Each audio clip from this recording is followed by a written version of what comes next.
오늘 은혜 받을 하나님 말씀은 마태복음 7장 7절에서 12절 말씀. 구하라 그리면 너에게 주실 것이요, 찾으라 그러면 찾아낼 것이요, 문을 두드리라 그러면 너에게 열릴 것이니 구하는 이마다 받을 것이요, 찾는 이는 찾아낼 것이요, 두드리는 이에게 열릴 것이라. 너희 중에 누가 아들이 떡을 달라 하는데 돌을 주며 생선을 달라는데 뱀을 줄 사람이 있겠느냐? 네가 악한 자라도 좋은 것으로 자식에게 줄 알거든 하면 하나님께 계신 너희 아버지께서 구하는 자에게 좋은 것을 주지 않겠느냐? 그러면 무엇인지 남에게 대접을 받고자 한 대로 너희 남을 대접하라. 이것이 율법이요 선지자니라. 아멘. 자, 구하라 너에게 주실 것이다. 또 찾으라 그럼 찾아낸다. 문을 두드리라 그럼 열릴 것이다. 이게 점적입니다. 조금 구할 때는 막연하게 보이지만요, 구하다 보면 하나님께서 찾게 하시고 그 다음에 문을 두드릴 만큼 분명해지는 겁니다. 처음에 기도할 때는 조금 막연하지만은 구하다 보면 뭘 구해야 되겠다 찾아지는 거예요. 그러면 찾는데 어떤 집을 찾아갈 때 문을 두드린다는 것은 이제 분명히 아는 겁니다. 뭘 해야 될 것인가. 그잖아요. 내가 누굴 찾아가야 되는데 그냥 막연해. 근데 대충 소문을 들었는데 보니까 안동에 산다 그래. 근데 안동에 용상동에 산다 그래. 성곡동에 산다 그래. 그래가지고 물어서 문을 찾은 거예요. 기도는요 할수록 더 분명해집니다. 할렐루야. 그래, 구하는 이마다 받을 것이요, 기도는요 찾는 이는 찾을 것이요, 두니에게 일 것이요. 너희 중에 누가 아들이 떡을 달라는데 돌을 주며 생선을 달라는데 뱀을 줄 사람이 있겠느냐? 너희가 악한 자도 좋은 것 자식이 주라는 건데, 어떤 아버지가 떡을 달라는데 돌멩이 탁 주고 생선을 달라는데 뱀을 주는 악한 자도 그렇게 하지 않는데 한 명 하나님 계신 내 아버지께서 구하는 자에게 좋은 걸 주지 않겠느냐? 그러면 좋은 것이 뭐냐? 이게 우리 궁금합니다. 그렇죠. 이 내용이 누가복음에 똑같이 기록되어 구하라 그런 얘기 주실 것이고, 이 말씀 그때 뭐라고 말씀하냐? 누가복음 11장 13절 읽어볼까요? 너희가 악할지라도 좋은 것을 자식이 줄 알거든 하면 하나님에 계신 너희 아버지께서 구한 자에게 성령을 주지 않겠느냐 하시라. 예, 이 세상에서 줄 수 있는 그냥 생선이나 떡이나 이런 게 아니라는 겁니다. 이런 낮은 차원이 아니고요, 성령을 주시겠다는 겁니다. 그럼 이 성령은 어떤 영이냐? 보통 영이 아니에요. 여러분, 성령의 역사하면요, 우리의 역사는 모든 귀신의 역사를요 다 쫓아내버려요. 그러니까 지금 우리를 힘들게 만드는 모든 것은 귀신의 역사입니다. 자, 읽어볼까요? 마태복음 12장 28절 시작. 내가 하나님의 성령을 힘입어 귀신을 쫓아내는 것이면 하나님 나라가 이미 너에게 임하였느니라. 사람이 먼저 강한 자를 결박하지 않고서 어떻게 그 강한 자의 집에 들어가 그 재산을 강탈하겠냐? 결박한 후에야 그 집을 강탈하리라. 여러분, 우리가요 성령은 어떠냐면요, 보통 역사 아니고요 결박시키는 거예요. 모든 귀신의 역사를요 결박해서 쫓아내는 겁니다. 그러니까 우리가 막연하지 않습니까? 성령이 어떤 분인가? 그럼 우리 성령을 구하면요, 예수님의 모든 사역은 뭐가 같이 하냐면 꼭 성령입니다. 그렇게 마태복음 4장에 보면 예수님이 40일 금식할 때 성령은 그를 뭡니까? 기도 자리로 이끌어가는 거예요. 그 성령은 기도하는 자를 통해서 역사하는 거예요. 제가 읽어볼까요? 마태복음 4장에 보면 이런 말씀이 있습니다. 그때 예수께서 4장 1절에 성령이 이끌려 마귀의 시험을 받으러 광야로 가서 40일 밤낮으로 금식한 수에 줄이신지라. 시험한 자가 예수께 나와 이르되 내가 만일 하나님 아들에게 명하여 이 돌로 떡대가 되가라. 예수께 대답하여 이르시되 기록되었을 때 사람이 떡으로만 살 것이 아니요 하나님에 나오는 모든 말씀으로 살 것이라 하시니. 자, 여기 보면요, 예수님께서 우리에게 본을 보이셨거든요. 예수님이 모든 삶은 우리에게 본이에요. 그러니까 마귀 역사를 쫓아내기 위해서는요, 기도하는 자에게 성령을 주신다는 겁니다. 기도한 자야. 우리가 오늘 이 밤에 저는 이 놀라운 사실을 오늘 조금 하나님께서 눈을 뜨게 만드셔서 이 말씀을 전하는 겁니다. 그렇게 우리 가장 좋은 것이 뭐냐면 성령의 역사가 오면 모든 귀신의 역사를 다 쫓아내버리고 묶어버리고, 그러니까 우리가요, 우리 힘으로 안 돼. 우리는 지금 복을 못 받는 게 아니고요, 악한 영이 우리를 지배하고 있어요. 이걸 쫓아내는 게 성령의 역사입니다. 방언도 다 나타나겠지만 그건 은사일 뿐이고, 진짜 중요한 성령의 역사가 나타나면요, 우리를 정말 성령의 역사는 함부로 하지 못합니다. 그래서 마가복음 3장 21절에 보니까 이 예수의 친족들이 듣고 그를 붙들어 나오니 이는 그가 미쳤다, 예수 미쳤다 그랬어요. 근데 마가복음 3장 29절에 예수께서 말씀하셨다. 누구든지 성령을 모독하는 자는 영원히 사심을 얻지 못하고 영원한 죄가 되느냐 하시니 이는 그들이 말하기를 귀신이 더러운 귀신이 들다 함이라. 그때 예수의 어머니와 동생들이 와서 밖에서 사람을 보내어 예수를 부르니 무리가 예수를 둘러 앉았다가 여짜오되 보소, 당신의 어머니와 동생들과 너희들이 밖에서 찾나이다. 대답하시되 누가 내 어머니며 동생들이냐 하시고 둘러 앉아 보시며 이르시되 내 어머니와 내 동생들을 보라. 누군지 하나님의 뜻대로 행한 자라 내 형제요 자매요 어머니라. 할렐루야. 여러분, 성령의 역사가요 임하면 부정할 수 없어요.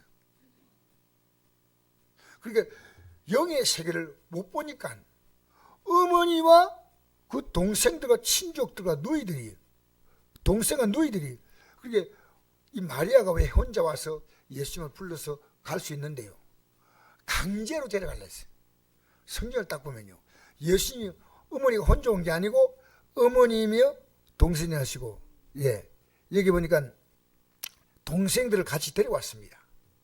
그러니까 우리가요 성령이 충만하지 못하면요 분별을 못합니다. 그러니까 우리가 이 영의 상태를 분별 못하니까요, 이게 하나님이 기뻐하지 않고 마귀에게 끌려가는 것도 몰라요. 성령이 임하셔야 안다니까요. 그리고 지금요 목사님들 가운데 죄송합니다, 위험한 목사들이 참 많아요. 나는 이번에 처음 알았는데요, 우리나라 이 안동에서요, 안동이 아니라 부산에서 WCC 세계지역대회가 열렸습니다. 그런데 WCC에 협력하는 목사님들이요 너무너무 안타까운 게요, 그 행사에서요 초혼제를 하고 귀신을 쫓아내는 무당 푸닥거리 했다는 겁니다. 부산서요. 깜짝 놀랐어요. 여기에 어떻게 이런 행사를 합니까? 그러니까 어떤 종교도 다 인정한다. 이게 종교다원주의입니다. 귀신의 역사를 몰라보니까 어떻게 있습니까? 성령의 역사가 없는 거예요. 오히려 성령의 역사를요, 예수 믿는 우리 성령 역사를 몰아내는 하는 거예요, 오히려. 그리고 우리가 성령 충만하면요 딱 분별되는 거예요. 아, 저건 성령 역사 아니구나. 그래서 예수님의 어머니와 동생들도요 이걸 몰랐다는 거예요. 마리아가 왜 모르겠습니까? 마리아는 자기가 남자와 관계를 하지 않는데 성령으로 잉태했으니까 이보다 충격이었습니까? 근데 성령이 오시 않으면요 그 모든 체험들이 의미가 없어요. 성령이 오셔야, 여러분이 성령이 오면요 목사를 알아보는 거예요.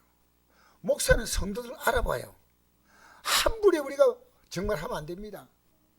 그래서 구하는 자에게, 오늘 우리는 구할 때 어떻게 구합니까?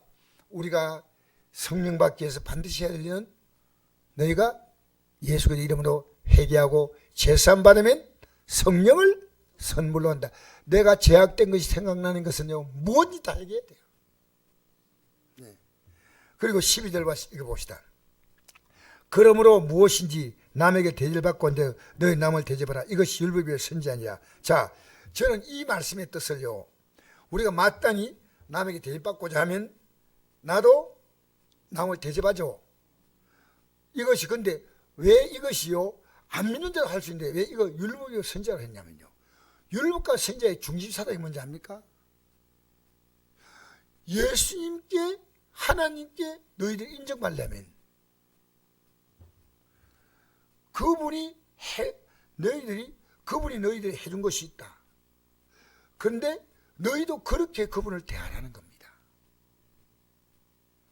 자, 잘 생각해 보십시다. 남에게 대접받고자 하면요, 내가 남을 대접하는데 아무나 대접하지 않습니다. 대접할 가치가 있다고 대접할 때요, 그러면 내가 예수님을 알고 하나님을 바로 알 때요, 내가 앞으로 받을 대접은요, 영원한 영광 아닙니까? 그러면 그 영원한 영광에 들어가기 위해서 그분이 내게 어떤 대접을 해주었냐는 거예요. 그분이 십자가에서 죽었어요. 그러니까 우리는요, 주님을 따라갈 때 사실 영생이 뭐냐면요, 내 마음을 다하고 목숨을 다하고 힘을 다하고 뜻을 다하는 것은요, 주님이 우리를요 그렇게 대접해 주신 거예요. 근데 우리는 적당히 가려고 그래. 주님이 우리를 대접해 준 그 모습으로 우리는 섬겨야 돼. 여러분, 아무리 우리가 대접해 주자 해도 하나님의 아들인 그분이 날 위해 목숨을 주시고 생명을 주시고 살과 피를 주신 것을 어떻게 우리가 갚을 수 있습니까? 오늘 너무요 예수 믿는 걸 가볍게 알아요. 그래서 13절 14절 읽어볼까요? 시작. 좁은 문으로 들어가라. 멸망으로 인도하는 문은 크고 극이 넓어 그리고 들어간 자가 많고 생명으로 인도하는 문은 좁고 길이 협착하여 찬 자가 적음이라. 여러분, 제가 이 말씀을 오늘 새롭게 깨달았습니다. 어떻게 깨달았냐면요, 알고 있지만요, 좁은 문을 들어가는데 앞장서신 분이 예수님이셔요. 예수님이 이 땅에 우리를 구원하기 위해서 오신 이 문보다 더 좁은 문이 없습니다. 어떻게 하나님이신 그분이 날 위해 죽으신다는 거예요. 그분이 좁은 문을 들어가셨고 그분이 좁은 길로 갔습니다. 얼마나 여러분 이 땅에 예수님 계신 동안에 멸시와 천대를 받았습니까? 마리아까지 예수님을 미쳤다고 할 정도 같으면요, 더 말할 것 없어요. 예수님이 십자가에 못 박힐 때까지 제 아들은요, 끝까지 예수님을 배신하지 않은 제자는 사실은 한 명도 없습니다. 왜? 십자가에 못 박힐 때 다 도망갔잖아요.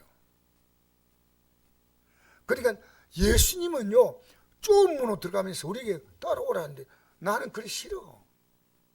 나는 그렇게 믿고 싶지 않아. 내가 오늘 목사님들하고 많이 만나서 얘기했습니다. 우리 교단 목사님과 만나 잠깐 얘기를 하면서 했습니다. 목사님들, 우리 정말 좁은 길을 가야 하는데 이거 적당히 믿으면 됩니까? 나 이런 말 들었습니다. 어떤 목사님이 하신 말씀인데요, 이해는 됩니다. 어떻게 성경대로 다 믿어요? 목사님 너무 그러지 마세요. 우리 성경대로 믿어야 됩니다. 부족하면 회개하고, 그러면 성령께서 오셔서 우리 연약함을 도와주시는 거예요. 할렐루야. 근데 적당히 믿어. 그럼 어디까지 적당히 믿냐는 겁니다. 목사님과 대화하면서 느낀 것이 뭐냐면요, 목사님, 우리는 목숨 걸고 가야 합니다. 의외로 답하는 거예요. 이 길을 가는데 하나님의 아들이 목숨을 내놨다면 우리도 그 각오를 가지고 가는 거예요. 그 각오 가는 거예요.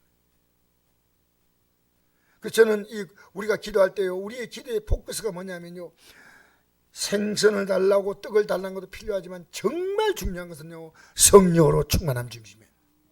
성령의 역사로요, 우리의 삶을 붙잡고 있는 악한 영들을요 다 쫓아내는 겁니다. 할렐루야. 성령 충만 받아야 영의 눈이 뜨니까요 알아보는 거예요. 우리 시대 때 목사가 인정 못 받는 시대입니다. 물론 목사님들 바로 해야 되겠죠.